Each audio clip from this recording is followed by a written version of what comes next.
Hey, welcome to the Baco Motorsports Power Hour. I'm Mike Griffith, Bakersfield, California, motorsports writer, and I was just watching that intro and seeing the flip there at Bakersfield Speedway. And I've got Scott Schweitzer from Bakersfield Speedway in with us. How you doing, Scott? Good. I mean, is that video gone viral yet from the times as we play it? We played, and I was just thinking about the low-budget guys and how into racing they are, where that video happened to come from. That is not mine. Yeah. And they were just up there at the Speedway on Saturday night doing the filming and putting it out on the net, or streaming it, I guess. So. Yeah, the video guys, I mean, you got to be there doing it and get those lucky shots. And when you get one like that, that's super cool. Yeah, that's pretty good. I mean, it's bad that we got a picture of him crashing, but it's a cool video. It's a cool video for a little quick intro there. So, Yeah. Anyway, how you doing on this Wednesday? Good. Ready to do it again. Good. Ready to come in and talk racing. I actually watched a little NASCAR, so I might be able to help a little bit. Well, that's good. You watched the NASCAR. I was, as usual, doing lots of work in the yard. So, but I watched enough NASCAR. But here we are. We changed our slide there, so I put up a little Speedway slide there. Nice. We got that, and I think we've got the fast trip slide is the next one, right? Because we're going to have the all-area team. It'll be the third annual Baco Motorsports all-area team coming up in sometime in December. Is generally, we don't know the date we're going to run that yet. That's far off, but we had 60 drivers last year. Wow. Drivers/riders. That's pretty cool. I mean, I know you guys have always done it for the high school preps and different sports divisions. It's cool to see the motorsports guys in Bakersfield getting a little coverage. Good for Fast Trip for being on board Absolutely. for 3 straight years. They see some value in that, and we're happy about that. And we were talking racing in Martinsville, and it's funny, we were talking about crowds out there at Bakersfield Speedway. Mm-hmm. I was talking with you on Saturday night, and I had seen highlights of the Xfinity race at Martinsville. I didn't see it, and there was nobody in the stands, and I guess the estimates are 5,000 people. Ouch. And then on Sunday, I tuned into parts, I tape it, so I went to play it, and I'm going, holy smoly, it's section night. Yeah. You buy your ticket, you get your full section, and estimates are tops of 30,000 at Martinsville for the Cup race on Sunday. That is not good. Yeah, it's tough right now. I mean, for everybody across the boards in motorsports, you see articles all the time about grandstands and people getting in. So we just got to tighten our belts and do what we can. And, we still offer a great program. And in NASCAR, obviously they got so much more money on the line. It's going to be tough for them. But it's interesting. I just got an email this week from companies that are selling the grandstands. They go in, and because these big venues are taking out so many grandstand seating to make it not look so bad, they're selling it to short tracks like ourselves so that we can get a good deal on some nice seats that may have come from Daytona, Bristol, Martinsville, these historic tracks. Yeah, and what happened is a decade ago when NASCAR started, took off, or a little more than a decade ago, it really started to explode, and all these tracks added grandstands. Yeah. And you can look at them now, and what they've got is billboards over a lot of those grandstands. And because, come on, let's face it, a lot of these tracks got up to 100,000 capacity. That's a lot of people. That's a Rose Bowl. Exactly. And as I said, I'm not sure it's all racing related as to why why fewer and fewer people are going. It's just, it is extremely costly to go for a weekend for a NASCAR/IndyCar, any type of racing event, because, as is the time-honored tradition, all the hotels within a 50-mile radius have jacked the prices up to the top tier. So your room that's usually $100 a night is $400 a night, and it's a 3 or 4 night minimum. And then you've got, going to the racetrack. It's just an expensive proposition for a family to go to a big event. Yeah, you see what I notice is more popular is the racetracks that have the camping in the infield, and the families can take a motorhome RV, park in the infield for the weekend, because just what you say, the ticket price at the venue is outrageous, the hotels, the different things around there. So it adds up, and it's definitely a costly weekend for a family to go see a NASCAR race. That said, it'll probably have a good crowd this weekend at Talladega, but at Martinsville, they got there, and Joey Logano leading the way there in the Cup race, and he came away with the win on Sunday on a short track there, and he's a very happy camper there with the confetti and everything else.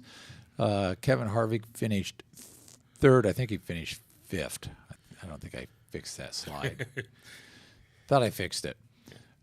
Anyway, good finish for Kevin. He's back in sixth in points, and he dropped down to ninth or 10th. But it really doesn't matter. Well, it matters where you are, but he's got to be in the top whatever, and he's going to be there because you got your bonus points off there in the parentheses that all carry over into the chase for the championship there. So, but Kyle Larson, Martin Truex, Chase Elliott, Kyle Larson, the kid still leading the way. So it's good to see the young blood up there. Yeah, you're seeing this changeover of all the new guys coming up on it. And myself watching the race, I was a little shocked on the call against Kyle Busch, the way they had the commitment line this weekend, the way it was just a painted square and not a cone. And as a track owner, I mean, I understand the rule's a rule, but I felt kind of bad for him. I feel like, they're not used to that. And, because he got a speeding penalty early, I think. Yeah, then he made his way back in contention, and then he was sitting in second place with just a few laps to go. And Logano made a little dive and claims he kind of blocked it where he couldn't see, and they just painted a orange square. And if you touch that orange square for the commitment, you're docked, and he did, which the guys are used to seeing a cone, and if you hit the cone, it's a lot easier to see. But felt bad for him. I mean, he's not my favorite driver, but I mean, I totally understand his pain there. Yeah, it's a tough deal. I saw some comments on an article that was about NASCAR and the crowds being down, and that you should just be a fan and enjoy it, this and that. And there were some comments on there, and one of them was all these rules and stuff, and they mentioned the speeding in the pits and the commitment line and this and that. So it's just it's sometimes it's hard to watch and figure out what's going on. It seems like they get nitpicked sometimes, but yeah, I get it. And the whole speeding deal, I mean, with today's technology and the way NASCAR's in the forefront of racing and rules and technology, I would think they'd have something a little bit better for the speeding penalty. Well, apparently because of the way that the pits are so tight there, if you're on the inside, you go a lot quicker. The way they're measured, if you're on outside, it's a little farther distance between the lines. On the inside, they're closer, and so you can actually speed on the inside fairly easily there because of the radius of the turns. Tricky. It's kind of tricky there, but we did that. They had the Xfinity race in front of nobody on Saturday, as we mentioned. Good finish there, though, with Kyle Larson just getting a finish in front of Justin Allgaier. Casey Mears running part-time on the Xfinity Series this year for the first time in more than a decade. He finished ninth. He was very, very happy about that. Ryan Reed struggled, 23rd. I didn't see the race, and I forgot to record it, so I don't know what happened. I didn't check on that. But Ryan has fallen out of the top 5, but he's got the win at Daytona, the open of the season, so he's probably good to go. Elliott Sadler leads, and it's interesting to have a little quote from Ryan. He's always run well at Daytona, and he's been okay at Talladega, but he says, I don't know what it is about Talladega. We've been fast, led laps, but I get caught up in a wreck every single time. If I can keep the car in one piece, I'll be happy.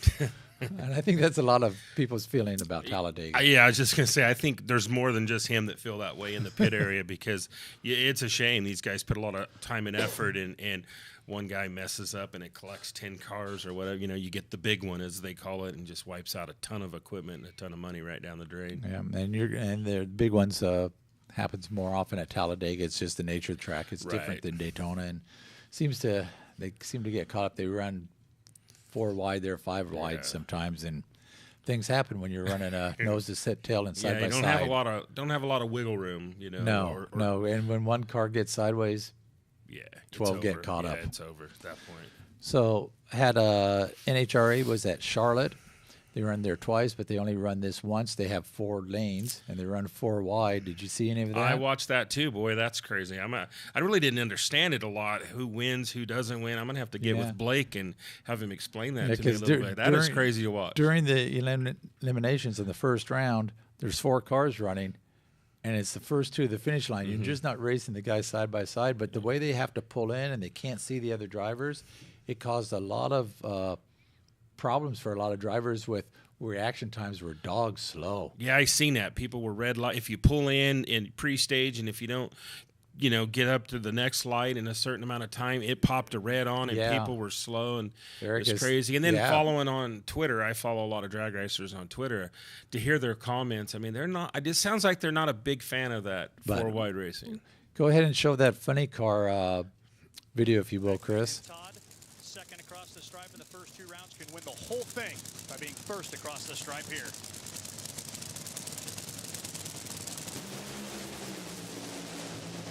It's not going to be Hagan. It's going to be Caps or Beckman, and give it to Ron Caps. Well, that was pretty easy to figure out. That was the semifinal/finals because you had 4 cars there. And obviously the winner, Ron Caps there, that's his second straight win. And I saw a comment from him, and he says that there are a lot of people griping about not liking it. He says, if you don't like it, go home. He says, you just have to be mentally prepared. Yeah. It's a different animal. It's something different.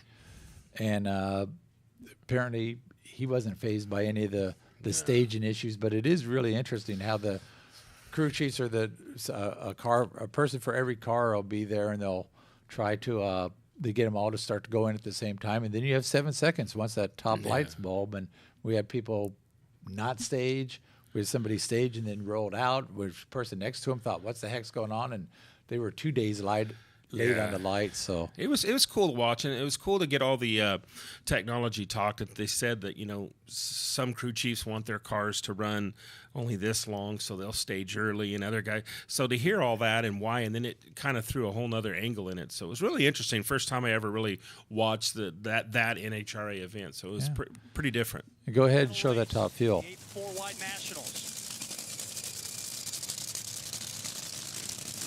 Guaranteed to have our 6 different top fuel race winner at the 4 wides. We just don't know which one of the 4 it's going to be. We're about to find out.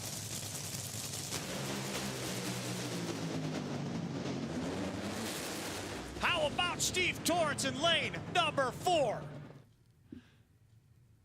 And that was a pretty good run there, and pretty good crowd at Charlotte for that 4 wide. That's just got to be thunderous. But the thing with Steve Torrance getting the win there, beat a Don Shoemaker racing car, Leah Pritchett. Steve Torrance, Leah's husband, does the clutch. Yeah, I seen for it. Steve Torrance. It's pretty cool. And it's the first time this year that a Don Shoemaker racing driver has not won. So it snapped a 5-race streak, and Steve Torrance was pretty happy about that. Yeah, it's pretty ecstatic. Someone in the crew chief's mother passed away or something they were talking about. One of the, it's pretty emotional, and it's good to see someone different in the winner's circle. Yeah, and it's good to break that super team juggernaut once in a while and have a so-called little guy come on and win.